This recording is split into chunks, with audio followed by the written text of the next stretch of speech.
Hello, everybody. My name is Shun Lee. I'm the president and creative director of the Greenhouse Arts and Media, which is where you are at tonight. We're glad you're here to join us wherever you're coming from. I know we have people from all over the country and even out of the country here tonight for this really fun interview that we're going to have with Nancy Stafford. If you want to check out more about the Greenhouse, we'll have some information for you towards the end of this interview. If you can keep your mics muted for now, that would be great. We are going to have the opportunity to do some question and answers throughout, and especially at the end. If you have questions that you're interested in having Nancy answer, please put those into the chat area and we'll be keeping an eye on those there as well. And then towards the end, we'll open it up for actual questions and answers if there's additional ones that we have. So thank you once again for coming. And with that, I want to introduce somebody who's become a very good friend of mine. Nancy is just an all-around talented and fantastic individual. She is an actress, having been in film, television, new media, commercials across the board. She has done it all, and she's well known for some of her roles, well, for all of her roles. Sorry, Nancy, you're just great at everything you do. But you've seen her in Matlock, where she played Andy Griffith's sidekick, and she also was in Saint Elsewhere and a lot of other stuff. She's also a director and a producer. She's going to tell us a little bit about some of the projects that she's working on right now, and the ins and outs of playing different roles in the industry. And so with that said, I want to welcome Nancy Stafford. Everybody give it up. Hey, thanks, Shun Lee. Hi, everybody. Oh, it's so fun to see everybody here. Gosh, I love the Greenhouse. I love you, Shun Lee. And thank you. So and vice versa. Happy to see everyone. Yeah, Nancy and her husband Larry. Tonight. Yeah, absolutely. Nancy and her husband Larry have become really good friends over the years, and I can't think of anybody better than you, Nancy, to come in and kick us off again with the Greenhouse Studios. You know, we were doing this for a long time at CBS Studios, and we were trying all sorts of new things, get everything going, and then the coronavirus hits and shuts everything down. So This is our first one getting back up off the ground, and you're just the perfect person to have here for that. Oh, thank you. I appreciate it. It's good to get back at it, isn't it, everybody? Gosh. That's right. And we don't have to wear masks. It's our new normal for now. I know. Yeah, the new normal. Eventually, we will see each other in person again, but for now, this is the way it is. Yeah. Okay. Yeah. Well, Nancy, you know, I've known you for a long time and you've known me for a long time, but a lot of these people are just getting to know you here. So tell us a little bit about your beginning in Hollywood. How did you get started? Well, I've been an actor for about 150 years, and I got started actually in Miami, Florida. I'm from Fort Lauderdale, and I got started actually in commercials and modeling. And anybody that I talk to students all over, and I love to tell them, bloom where you're planted. There are acting opportunities, even if it's not a major industry hub like Atlanta or New York or LA or anywhere else like South Carolina.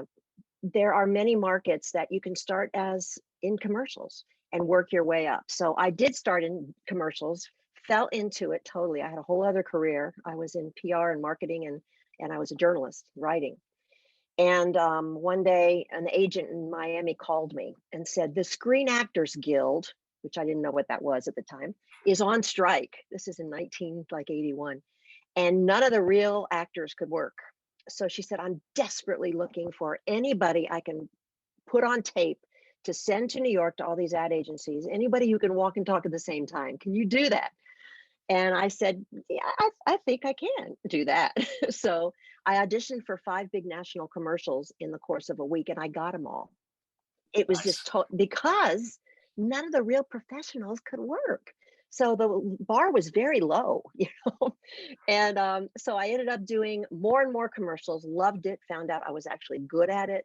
I was learning so much. And then I decided I wanted to study acting to see if I could take the next step. There was no acting classes at the time in Florida without going back to university, which I didn't want to do. So I went to New York and I studied. I immersed myself at Stella Adler Conservatory. I was there 8 hours a day, going to theater at night, and just study, study, study. And then I got a call from Eileen Ford from Ford Model Agency, who said, all these people are calling me looking for you. Who are you? I have no idea who you are, but you better get in here. And so I signed with the Ford agency. Very reluctantly, she was reluctant. So she looks at me and she says, oh my gosh, you're old. How old are you? I said, I'm 24. And she goes, you're really old, but you're going to make me a lot of money. So I'll sign you. And so I did more and more commercials, kept with my acting and my study work. Then ended up my very first audition, because I was the only one of her clients at that time that was really pushing her that I wanted to be an actress. And so she called one day and said, okay, I got this audition lined up for you. If you want to go, it's for a soap opera. I said, yes, I want to go. So I auditioned for a show called The Doctors. And I ended up getting it. It was the first audition for anything theatrical I'd done. And the show went for a year until we were canceled. I have the wonderful, dubious distinction of being in the cast that brought the 20-year-old show, The Doctors, to the grave. So, but it was a wonderful experience. I ended up playing a dual role on the show, which just about killed me. But it's like being thrown into the deep end. So I learned on the fly, but it was the most incredible learning experience I could have ever had. And because you're doing a soap every day, a new show, I really learned the skills of memorization fast, working on the fly, making connections very fast. There's very little rehearsal time. So a lot of the tools that I later used in primetime TV were things that I got to learn in daytime. And when that show ended, I was brought to LA to screen test for a ton of pilots, none of which I got. But the word started to spread in LA about this new girl from New York. So I ended up getting a pilot for a TV show that we shot, didn't go to series. And then my very first audition for a primetime show was St. Elsewhere. And I got that show, which was amazing and wonderful. I did that show for 3 years, playing Mark Harmon's fiance, not too bad. And the hospital administrator. I was a real hard nose. None of the doctors liked me, but I didn't care. And so that Which is was a totally fun not time. what you're like at all. But isn't it always more fun to be somebody totally different than you are? Absolutely. Yeah. Yes.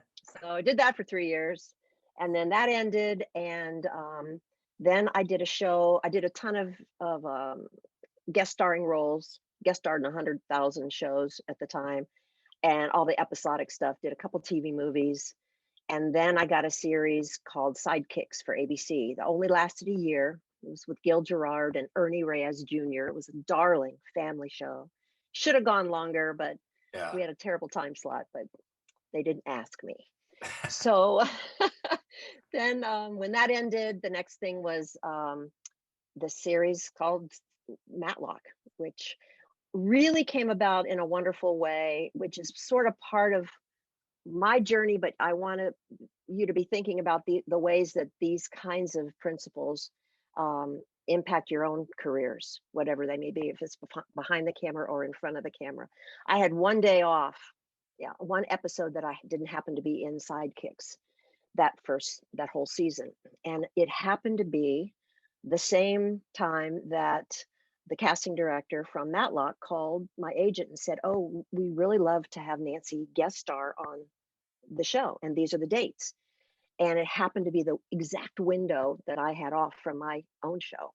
So I did the episode, had a great time. I was the bad guy, I was the killer. And then when my show got canceled, which we didn't ever expect to have happen, then Linda Pearl, who has since become a friend, she was on Matlock the first season. She left the show to do other things.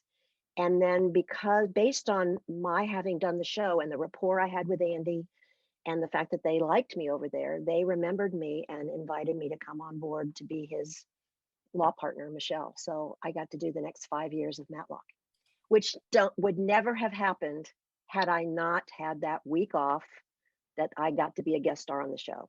So we just never know, do we? Right. What is going to lead to the next thing, the relationships you make, the impact you make on a set, your work ethic, how well you get along with people, all the great character qualities in addition to just being a good actor. Yeah. when you're presented with an opportunity. So I did that, and then Before we go to there, yeah, I have to ask this question. During the coronavirus, yeah, um, my mom and I have very different tastes. I happen to be staying at my parents' place for a little while out in the Midwest, and she and I have very, very different tastes in terms of what we watch. But what we could actually settle on together was watching the Andy Griffith Show. And he had such a unique quality, and of course, he made television history he with that did. show. But then you got a chance to work with somebody who could have been the most standoffish, kind of individual. What was your relationship like? What was it like working with him on set? Incredible. I loved him dearly. I was very intimidated because this is an American icon.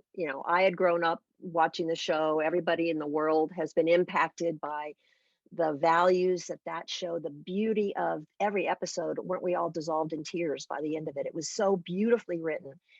And he cares so deeply about that show and about Matlock. His fingers were in every script. I mean, there was not an aspect of production that he was not very personally involved in. He takes it extremely personally, and tremendous professional.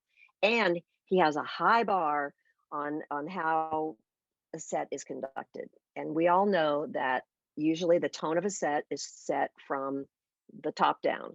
And as the lead and as a executive producer also on the show, he really had an amazing set. And it was the most fun set. We partied hard, we played hard, and we worked hard. And when it was time to work, we worked. And Yeah. then when it was time to bust up and just have fun for a few minutes, we did that.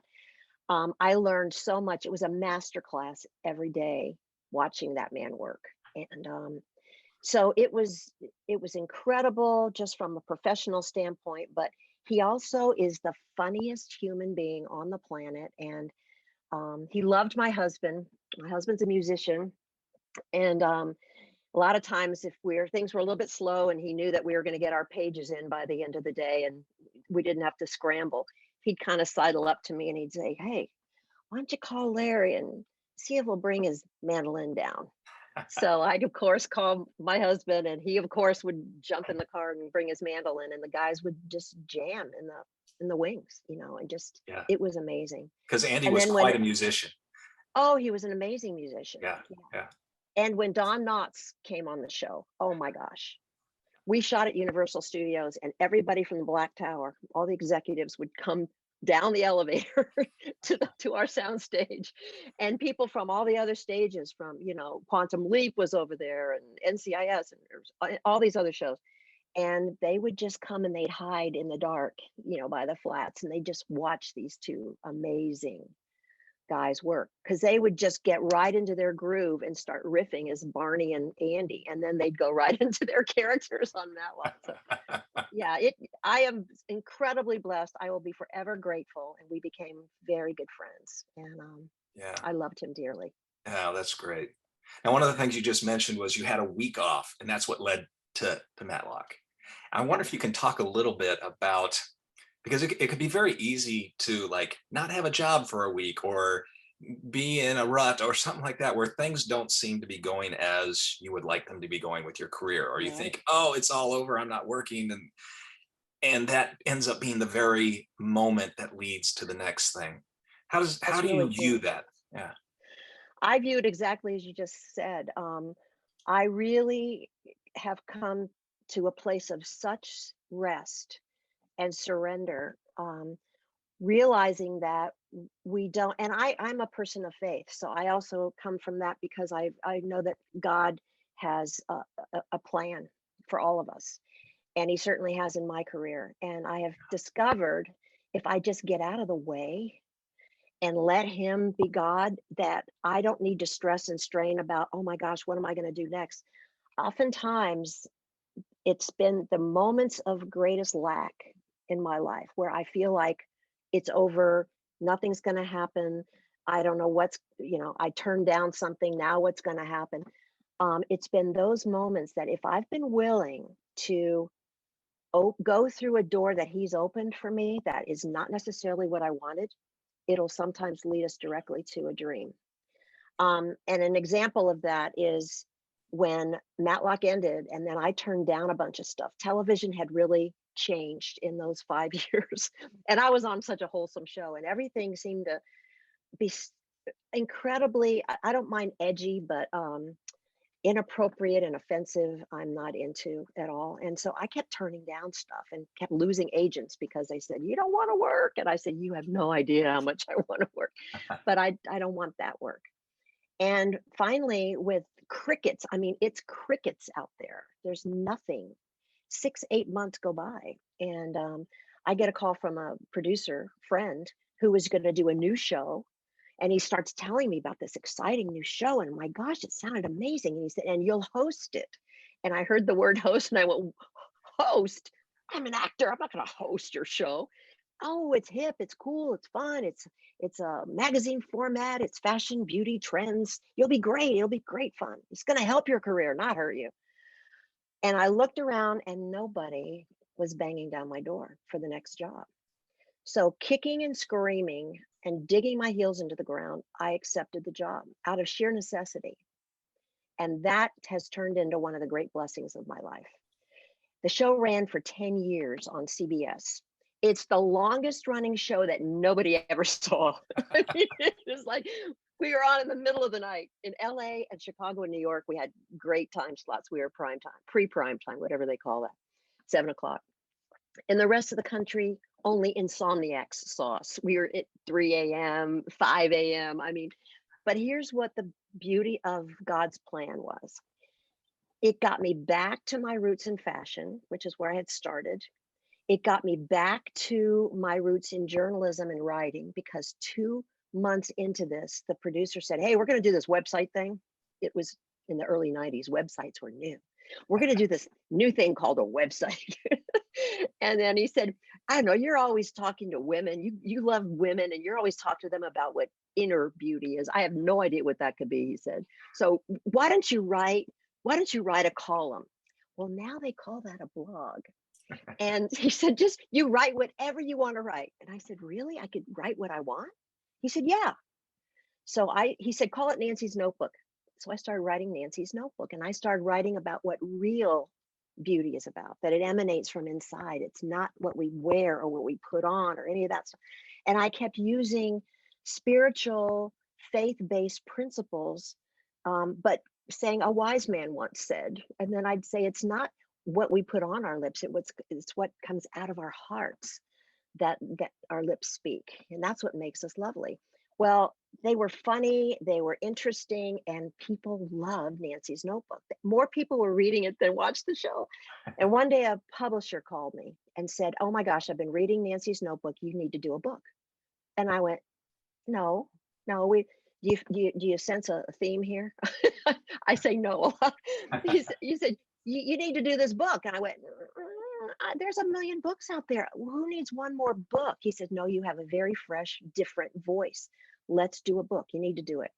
Took him 6 months to convince me. Finally, he said, "How many people can you talk to at a time? When you speak, how many?" And I'm very proudly, I go, 350. And he goes, "That's nothing." He said, "Exactly. Books multiply your message." And when he said that, I got it. And as I wrote the books, and now there's been a couple, and I'm working on another, but I realized that's just one more example of what I thought I wanted was the next show. God had something entirely different in mind. It didn't mean he took me out of this industry entirely, but he gave me a platform in this industry and some notoriety so that I could then speak a message to other people in a way that I'm also gifted to do, which is to write. Yeah. So for many of you, don't be discouraged if suddenly a door opens that is not, maybe it's for writing and you've been an actor, or maybe it's to have an opportunity to produce, and you've said, "Yeah, but I want to be a director. I don't know about producing." Oftentimes these most incredible opportunities are the ones that we least expect. And Yeah. if you trust God in you, and you trust that he doesn't call the equipped, he equips the called. Mm. And every one of you's called. And sometimes it'll look different in different seasons of our lives, but hang in there, don't give up, and be Yeah. willing to hang on for the ride because it can be sometimes twisty turny, but The it's best always ones good. are, right? I mean, Yeah, and yeah, let me play devil's advocate for just a second because okay. you're saying, if I can put words in your mouth, Mhm. sometimes you just have to get out of your own way. Like you could try too hard, and as a result of you pressing in too hard on the thing you think you want, you may miss out on the thing you actually want or You actually said will it be good for perfectly. you. So Absolutely. how do you Yeah. weigh that against, there are other types of people that are just, well, I'm going to leave it, to fate. I'll leave, throw it to the wind, and what happens, happens. And they don't play an active role in Yeah. shepherding or stewarding their own career. So, how do you weigh those two things? Well, the way I can only say how I've done it, and that is every day you just get up and you do the thing you know to do. You keep pursuing, you keep pressing, you keep connecting with people, you keep honing your craft, you keep doing the thing that you want to do until there's evidence that I've got something else for you over here. So we don't give up. It's not like you sit in a hole and say, okay, God will find me or the next job will find me. We have to be ready um, because really it's not about getting discovered. It's really about being prepared so that when that opportunity comes, whatever it may be, then we're ready for it. So I think it actually trains us to keep investing every single moment of our lives, every day, get up.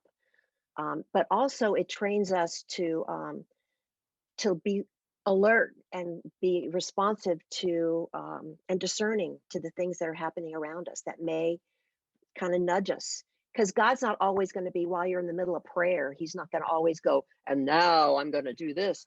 No, it'll be circumstances will determine it. Or you'll meet someone out of the blue that you never imagined could maybe suggest something to you. But in the meantime, you just keep doing what you're doing and trust that He's going to nudge you. And the other thing you said, Shun Lee, a moment ago about sometimes we can just keep at it, you know, thinking, I've just got to keep at it, keep at it, keep at it, even though we're not seeing any fruit. And what happens then sometimes is that by holding on so much, so hard, like you said, we sabotage ourselves. Mm. That to me is when I have mostly sabotaged my career has been out of fear. It's been when I have gotten so controlling, like and it's every audition has become so important because they're so far and few between. And so I would make it so huge. And out of my own insecurity in that moment or fear, I would blow it. And so the other thing is just remember the joy that got you in this to begin with.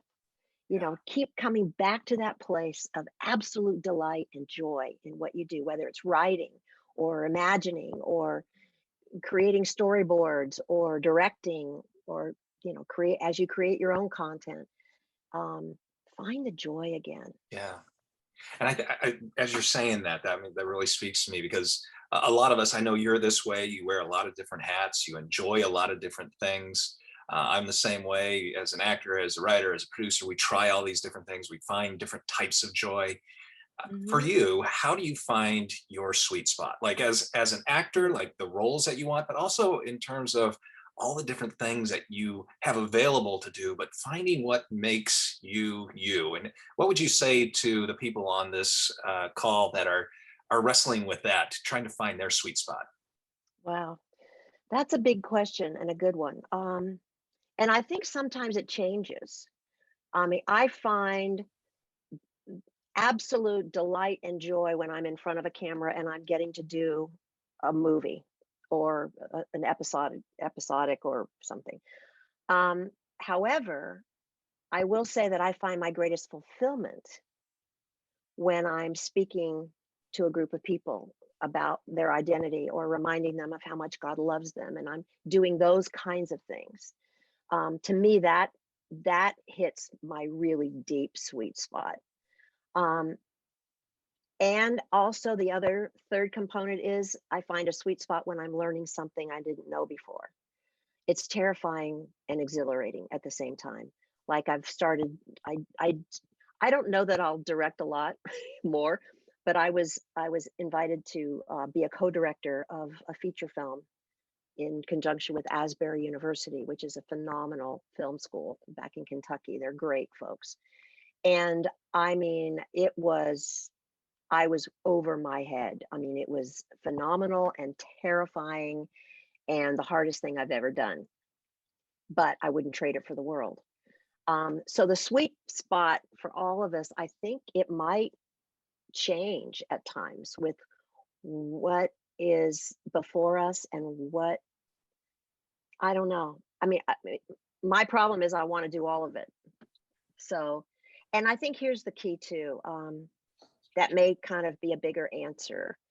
Um, I think when we discover whether it's as an actor or a director, producer, writer, when we discover that unique thing about us that separates us from anybody else, especially as an actor, that thing that you come into the room with, that those your own qualities and traits that you can then infuse into the character.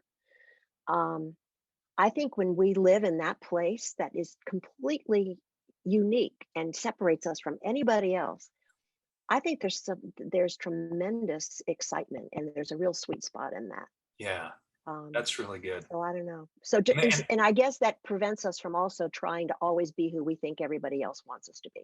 right, right. And There's only one recognizing, you. right, There's only and one utterly unique you. unique. Yeah. Yeah, absolutely. And to remember that there's different seasons. Like I know for Yeah. me personally, I feel like I have to do everything all the time. And that actually works against me in each of the things that I'm trying to do. It actually makes Right. me a little less effective. And to say, oh, well, this is the season where I'm an actor, or this is the season where I'm a writer, or and those seasons could just be in the course of one day sometimes, but That's right. knowing what the seasons are. And also accepting and resting in the times where the seasons are pretty dormant Yeah, and pretty quiet and you feel like you're in a desert.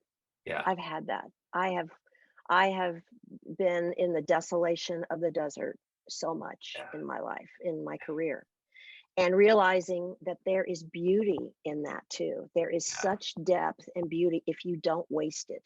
If you just really don't rail against it, you don't allow it to interfere with your relationship with God or others, and you don't go into desperation mode, but you just recognize, okay, this time that I get to either learn more about me, unearth some allow some things to be unearthed, many of which is gold, much of yeah, it that we hadn't noticed before, but a lot of it is just stuff that needs to get cleared out to prepare us for the next season. It's the old gardening thing about, got to prune, ground has to lay fallow for a while, and then replant and you have a bigger harvest. So, right.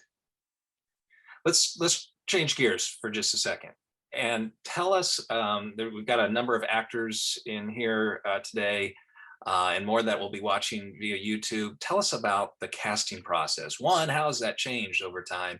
But where do you find it now, and the process of going in front of casting directors? Because even if you've hit like really big shows, you still have to go to the casting session. yeah, yeah, because there's new casting people all the time, and so yeah, I don't like where we're at right now with casting. I don't like self-tape casting. I don't like it. It's kind of required all of us actors to become technicians too. It's like, oh my gosh, now I got to set up a studio. I got to have lighting. I got to edit. I hate it. Okay, I'm over it now, but I'm not good at it. And I think what one of the things that's lost is that Zoom is never quite as intimate and connecting as face to face. So you don't have the joy of walking in and having a face to face with a casting director anymore. Nor do you have any additional information that they may want to share with you about what the producers have seen in prior auditions, that they have a direction that hasn't been really executed by the others, and they want to see it. So you always have that chance for a casting director to say, hey, they really want this fast talking, or they want this, you don't have the benefit of having read the whole script sometimes. So they say, you're coming off a huge, separation of these two characters, and now this is their time back. So I think that puts us at a disadvantage a little bit, but um, I don't know. I think the other thing too is it has enabled casting on their part. It's a benefit to see far more actors, because you don't there's it's endless how many tapes they can get in. um, so all the more, I think it just requires us to suck it up and just do the best we can with what we have, and go for it. I don't like it, but I don't know if it's ever going to go back. I think Yeah. It looks like it's I here to think stay, at least for a it while. is, at Yeah. least for initial reads, maybe, and then callbacks. Maybe it'll be in person again. But Right. yeah. As an actor, how do you like to foster a relationship with the director? Now, there's some directors who are very distant and hands off, and they just don't want to talk. And the first words you hear from them out of your entire relationship is action, And That's right. then there's others who are like very, very friendly, and they want to get to know you as a person. Where do you fall in terms of working with directors? Well, I'm extremely flexible. So what I go on a set to do is listen, and I kind of get a feel and a read for them. And if they I my attitude is, this isn't their first rodeo, nor mine. So I feel like if they have something to say to me, they will do it. They'll tell me. I don't come in with a lot of questions. I think it's more important if we as actors come in prepared and very specific with what we want to do, and then let them make the adjustment. I think it's um, sometimes it's a little, I think actors can sometimes seem needy, and maybe they do it to make an impression. But when you go to a director right away and say, hey, how do you want me to do this? I think it, as now having co-directed one feature, um, I I think it tells a director that you haven't done your homework, that you don't have a plan, that you haven't prepared something. I think it's far easier for them to come in and let's see what you do, and then they'll make an adjustment. So, but don't take it personally too. That's the other thing I've learned through the years of different personalities with directors. Don't take it personally if they're not warm and fuzzy. They have a lot to do. It's the other thing I've appreciated having now directed, is I have a whole new appreciation for the job. I mean, that's the captain of the ship. That's a big, big job. And especially if you're coming in as a one-day player or a supporting role, um, they just trust that they chose you, they love you, they've picked you because of your audition, and because they know you can do it, and you just come in with the goods. If you're a star of a movie or one of the main support players, generally you'll have a chat with the director ahead of time. My favorite directors that I've worked with in smaller, I'd say independent films, under 10 million, anywhere, and I've done many that are way under 10 million, like 1 million. But I love it when a director calls me on the telephone before I travel and just welcomes me aboard and says, we're so excited to have you, and do you have any questions about the character or about the script? At which point, maybe I do. Right. But that speaks a lot to me that they're reaching out to do that. So you directors out there, thank you for doing that, and it means a lot to your actors that you do that. Yeah, that you don't just view them as, cattle to be, Yeah, whipped around. Yeah. Yeah. yeah, yeah. And now that I mean, you mentioned that you've done some directing and you're producing as well. Are you free to talk about what you're producing at the moment? Yeah, there's the one thing that seems to be the closest and is actually happening. I'm very excited. I have a partner that I'm working on a number of film and TV projects, which are a slate of about 5 things that we're shepherding through the pipeline, as many of you all are as well. But the one thing that is really very, very exciting is something I never would have anticipated. My partner comes from the Broadway world, and he has produced stage musicals. And so we are um, producing the story of the Four Tops. Any of you old enough to remember the Four Tops? Reach out, I'll be there to love and comfort. Those songs. Great Motown sound.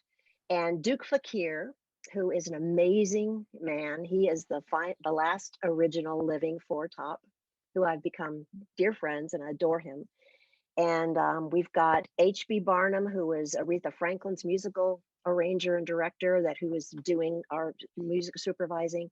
We've got Holland Dozier Holland, Eddie and Brian Holland, who did all those mega hits from Motown days. We've got these icons that are doing the show, and it's the story of Duke and as the Four Tops came together throughout their entire career. And hopefully about a year from now, we are hopefully opening in Detroit and going from there to London, and then the hope is to go to New York. So it's That's called I'll Be There. So that's pretty prayers amazing. appreciated. Yeah, Are you it's going to have exciting. a role in it yourself? No, No. no. Okay. I'm actually a producer on it, one of the Okay. minor producers, but I made a couple of introductions and have brought in some players. So anyway, that's And I know you've had your first gonna be fun. rehearsal, right? Um, We did. It was actually a stage reading. It wasn't even a full rehearsal. We've okay. not cast the final cast, but we brought in some friends and family, actors, singers that were fabulous, and we we needed to hear the script read through and sung. And now we've sent it off to the playwright to maybe tighten some things up. It's a little long. We need to cut some songs. So early June we do the second reading. Yeah, So that's it's great. it's a thrill, but again, it's another road that I never would have anticipated. So be prepared. Hang on to your hats, guys. So I know you do a lot of talking with women around the country, not just in the entertainment industry, but just women that you meet. You've got a couple books that are really geared towards women, although men can read them as well. And Mhm. tell me a little bit about being a woman in the industry compared to 10 Mm. years ago, 20 years ago. How are things changing? Are they looking up? Are they looking better? What would you change if you could? Wow. Um, I think it's good and bad. I think it's improved and not improved. I think that I think that the pressure on young women now in particular, I think the boundaries have been pushed so much farther than they were when I started in my 20s. And so my heart really goes out to women that are faced with the kind of content that maybe some of them wish weren't quite as edgy or exploitive. So I think there's more opportunities for women. We're certainly seeing more women directors, more women content creators. We're seeing more women producers and more diversity, which is incredible. But I also think that it's harder and harder and harder for women, young women in particular, to be successful and not give away a little too much of themselves in whatever way that may look like to them, as far as where they maybe feel like their boundaries are right on the edge of that boundary. And so it's just my heart really goes out to them, which is why my first book especially is really geared to women. The second book is for men and women, but um, it's so important for women to understand and remember who they are. That is the core.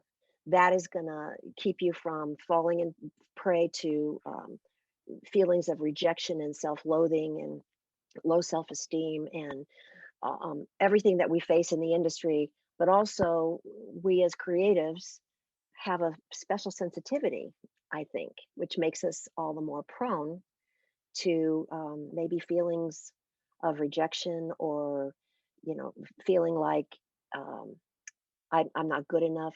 The comparison game is huge. Social media has opened up a whole nother pressure for young women.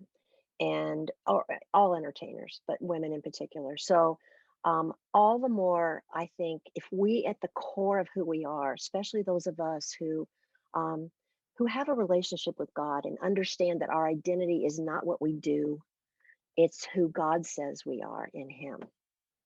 It's not what we achieve. It's not what we, how many likes we have on social. It's not how popular we are or how much money we make or how successful we may feel. It's really understanding that the King of the universe has called you his own daughter and you're chosen. I cry every time I talk about the truth, but you're his elect, you're chosen. You are the apple of his eye. He has a plan and a purpose. You have a future and a hope that has nothing to do with your career. And if we get to that place and live in it, that is to me the secret sauce. That to me is how we weather all the storms, how we weather a year or two of the crickets in the industry and Hollywood saying no to us. That is how we weather relationships that are disappointing. When we don't focus on the disappointments, we are able to hold on to the anchor of our soul and weather those storms because there's a God with a bigger plan in mind, and we can trust him. So that's my real heart cry for women in particular. Yeah. Now, I'm going to put you on the spot here. I am not a woman. Um, what do you say as a woman in the industry? What do you say to the guys in the industry, Mm. especially about how to treat women, the relationship, because guys and girls are different. We view the world in different ways sometimes. What do you say to the men of the industry? Mm. That is a very good question. Um, I would say there are certain words that are not necessarily in our vocabulary much these days, but they're important to me. And I'm speaking as an older woman, but I think as I look at these beautiful women in our chat room here, I think words like cherish and value and nurture and befriend and all those kinds of responses that if men adopted more of in their relationships with women, that I think women would immediately feel those things. She'd feel cherished. She'd feel safe. She'd feel protected. She'd feel honored. She'd feel precious. And so I think that maybe part of what's gotten us into this whole, Me Too thing that is now just so rampant. It's been a long time overdue, and bad behavior has been allowed to happen for a long time. But now I think there's an opportunity for bridge building, and if men understand that who women really are, and that there are differences in the sexes, men probably don't realize the things that they're men are visually oriented, and women need to remember this about men too. This it's Men are wired totally differently than we are. And I think when we spend too much time as a culture trying to make men and women the same, I think we lose something very precious and wonderful about the differences between us. And I think it's time for healing now. And I think there's time for certainly some reconciliation. And I think women are going to start to feel safe, and men are going to could again begin to feel empowered, but in a safe and healthy way, not emasculated, but not abusive. And I think it's possible. Yeah. That's so good. And that leads to a question that we're getting from one of our viewers tonight, who asks, with 30 years of marriage under your belt, which is amazing, by the way, 32, 32. 32 Yeah, that's next awesome. year, next month. Congratulations. Yeah. So do you have any advice for young married couples in the industry, and Mm, especially the relationship between the two of them? wow. Um, gosh, I'm going to sound like a relic. I really am. But I think, oh my gosh, prefer the other. Put the other one first. And I know that that is so countercultural. But I think in terms of, I mean, if you've got a great partner and he knows you or she knows you, and you have each other's back and you have each other's best at heart, and you are for each other in your respective pursuits, as well as your personalities and your interests and your um, passions, then you will always do whatever is going to preserve the union of the two of you, but also bearing in mind that how can I serve my spouse? How can I serve my loved one? And it's not easy. It is so not easy. But what I have found too is that the more people try to hold on to their stuff, this is I have a right to do this. This is my, it's my turn. It's my. This is separation just gets greater and greater and greater. But if you've got someone who is really loving and loves you and wants what's best for you, then when you both kind of put the other first, you find that both of you are incredibly satisfied. It doesn't mean you're going to get to do everything. I mean, here's an example. When I first got married, now this is many years ago, this is 32 years ago. I married late in life. I was 35 before I ever got married for the first time. So I was a relic when I got married. But when Matlock ended the show, we got canceled, and they were sent the whole show to Wilmington, North Carolina, because we got picked up by another network who said you got to shave 500 grand off the budget every week. So it prompted a move. And I had recently gotten married, and I said, no, I'm not going to wait till I'm 35 years old and then go to North Carolina to do a TV show. I'm not going to do it. And I made a choice. Never regretted it, never thought twice about it. So, and it was hard kind of to make that choice, but there's going to be times in all of your lives where you're going to have to make a choice.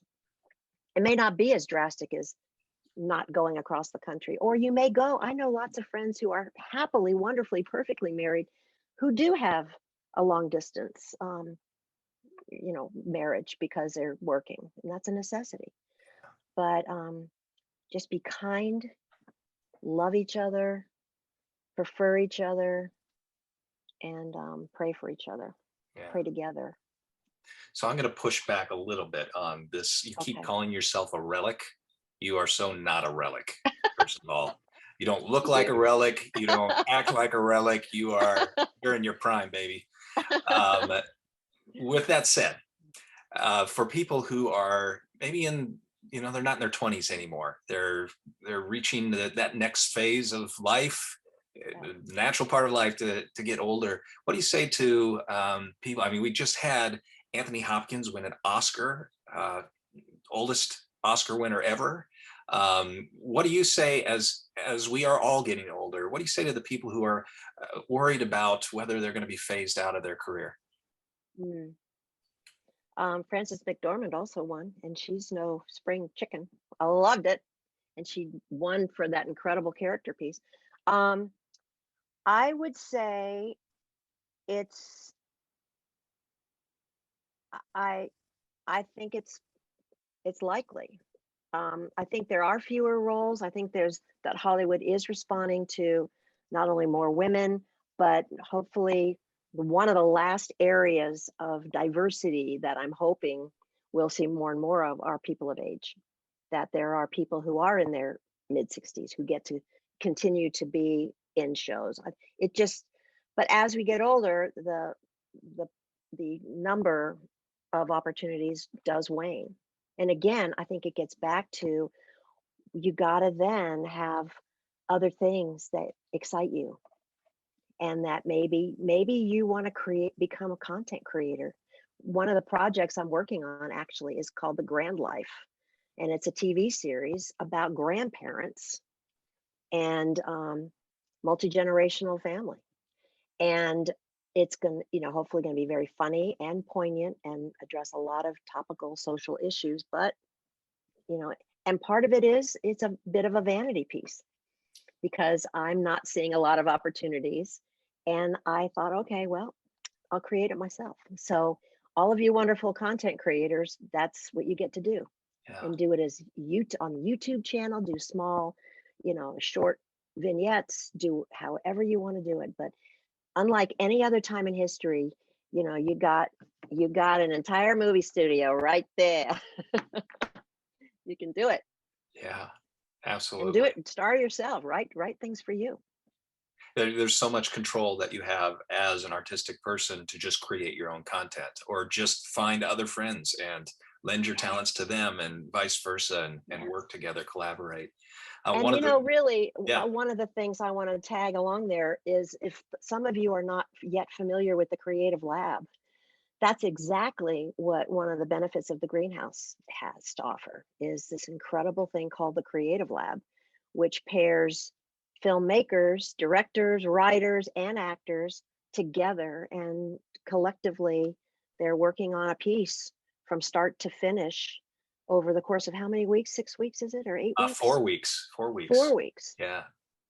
So it's exactly what we're talking about. So sign up for the Creative Lab, and you'll have a finished short in 4 weeks. Yeah, that's a great plug. Thank you for even mentioning that. I appreciate that. It's just a Mhm. great way for people to work with other people. We've seen people go on from the Creative Lab to find their first agent off the footage, or they Yeah, find collaborators that they're working with time after time, and ending up in festivals and all sorts of things. So definitely check out yeah. the Creative Lab on the Greenhouse website, and we'll provide that for you at the end of this.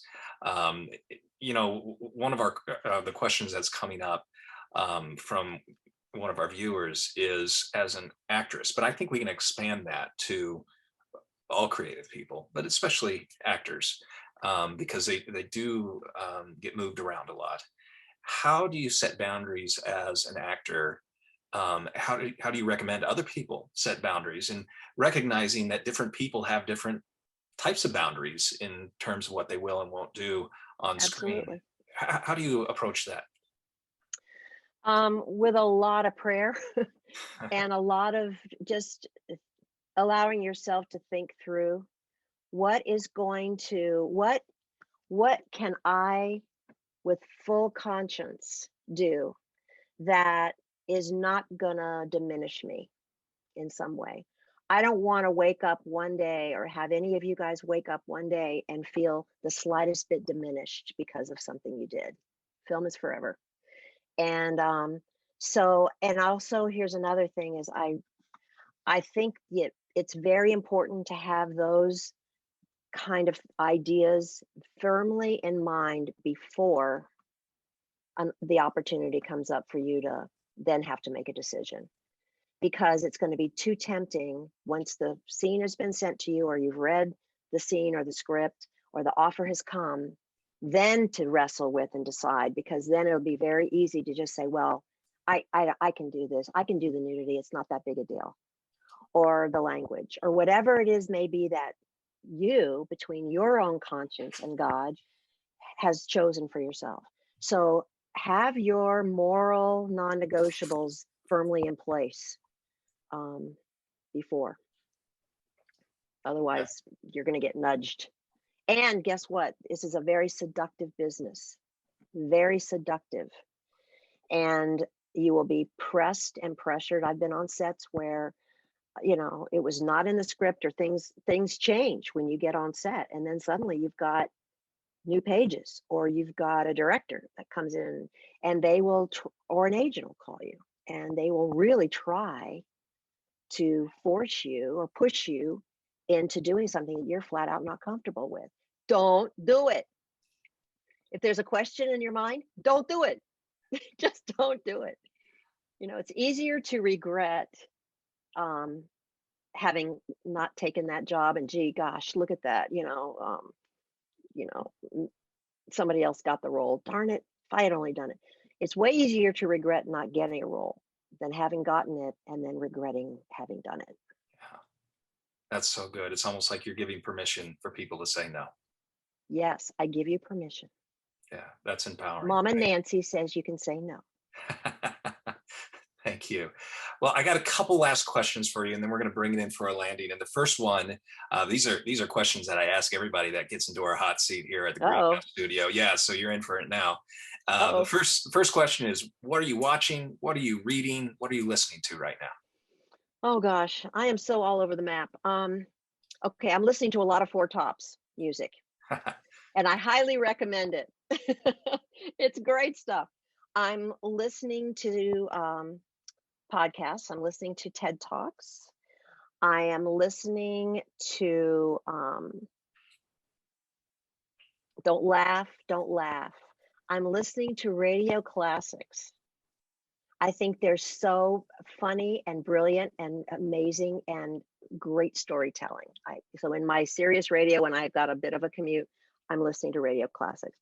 I'm reading, oh my gosh, I'm reading Fahrenheit 451, Ray Bradbury's book. It is quite the moral tale for today. So I'm reading that right now. In the middle of that, I just finished reading some Flannery O'Connor because I hadn't read her short stories before. So I just got the complete set of short stories, which is wild and crazy and brilliant.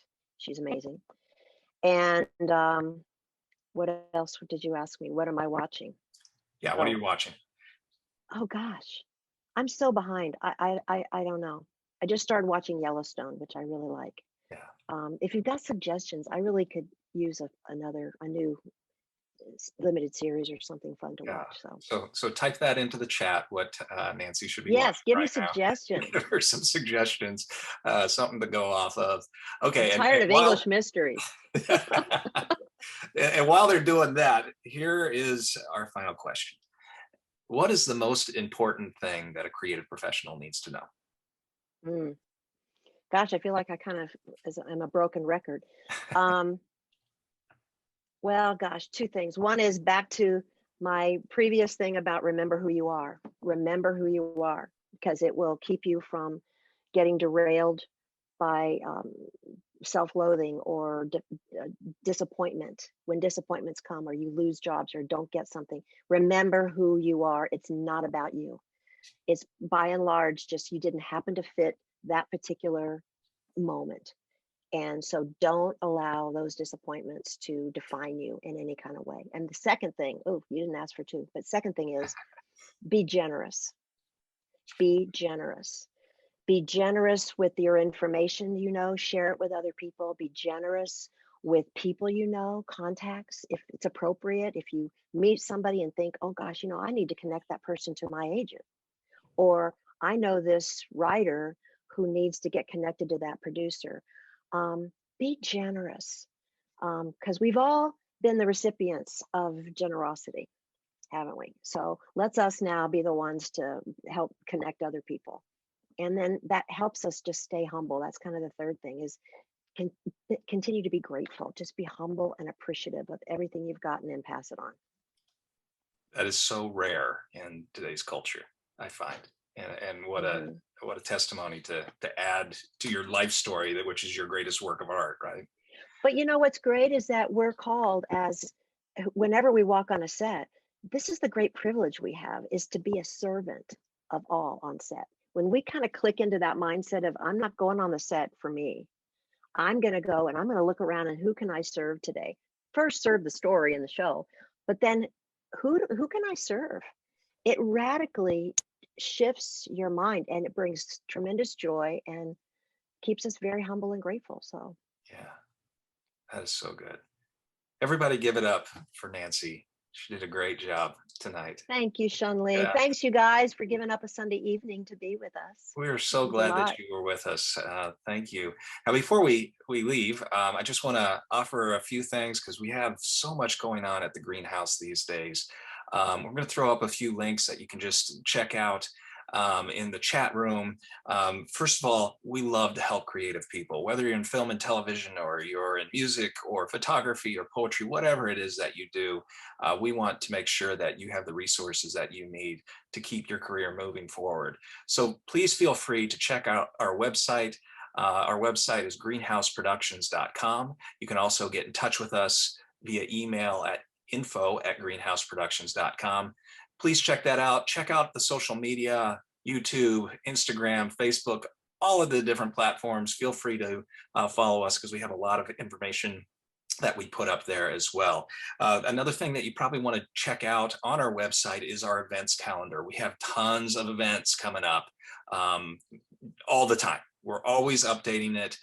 So make sure you check that out. Some are free, some have a small cost, but one of the things that we've recently put together is a membership. So if you get a membership to the greenhouse for a year, it gets you discounts on all the things that do cost something. We want to try to make it as easy as possible for you to get into those events and be part of this community that we're building, not only in LA, but around the world. We have artists coming in from all over the place with the things that we're doing. So with that said, I want to thank again Nancy Stafford for being here with us. She just knocked it out of the park once again. And thank you all for being here as well. We love you guys. We like you guys. We want to spend more time with you. We're looking forward to the days where we're seeing each other in person. And so with that said, I want to thank you all once again. Have a great night, and we'll see you at the next Greenhouse event.